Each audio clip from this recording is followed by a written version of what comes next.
Le nouvel hôpital de Carcassonne est un hôpital qui est résolument tourné vers la ville, ouvert sur l'extérieur, qui est articulé autour du parcours du patient. La deuxième caractéristique, c'est que c'est un hôpital modulable, extensible, parce que l'hôpital évolue tous les 5 ou 10 ans.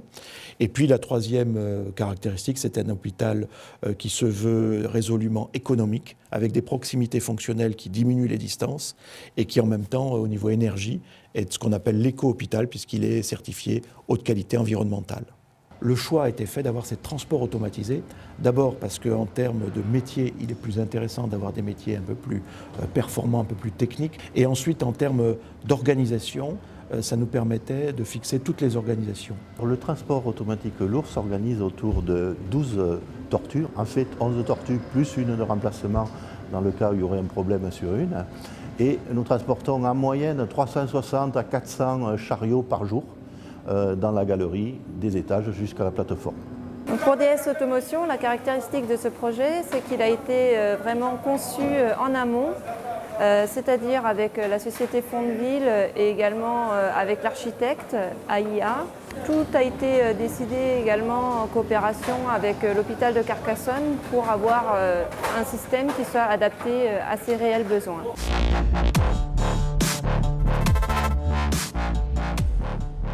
Un déménagement de cette ampleur ne s'improvise pas. Nous y avions travaillé pendant de longs mois à l'avance pour le préparer. Il a duré 6 semaines. Chaque jour, nous avons déménagé plus de 400 mètres cubes puisque nous avons récupéré 80% des équipements de l'ancien hôpital. Et tous les jours, nous avons déménagé une vingtaine, 20 à 30 malades. On s'attendait à des difficultés justement sur ces transports automatisés. Et finalement, ça s'est très bien passé. La période d'essai de l'installation s'est déroulée très facilement. Étant donné que tout avait été prévu en amont, nous avions mis en place un cahier des charges décrivant la totalité des transports. Et donc, il a suffi de vérifier, alors d'abord progressivement, quelques chariots, puis l'ensemble des campagnes, pour qu'on vérifie que l'installation répondait bien aux critères fixés par l'hôpital. Au début du déménagement, donc nous on a essayé de voir le plus de personnes, de leur faire une petite formation sur les tortues. Parce que c'est vrai que c'est une technologie qu'ils ne connaissaient pas.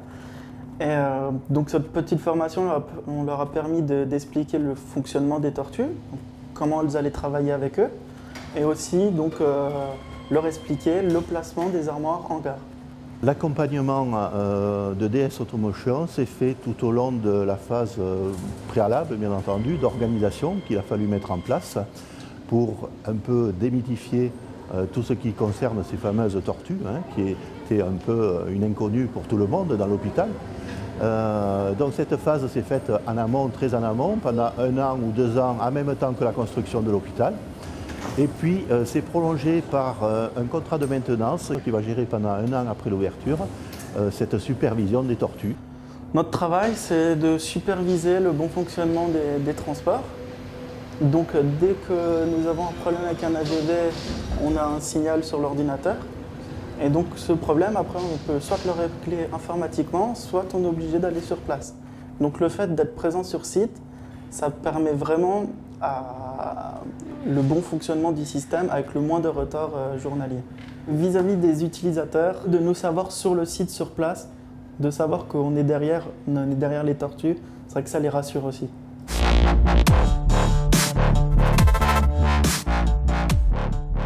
Après presque 6 mois de fonctionnement de ce système, l'hôpital n'a pas eu à souffrir de quelconque dysfonctionnement du système de transport automatique lourd.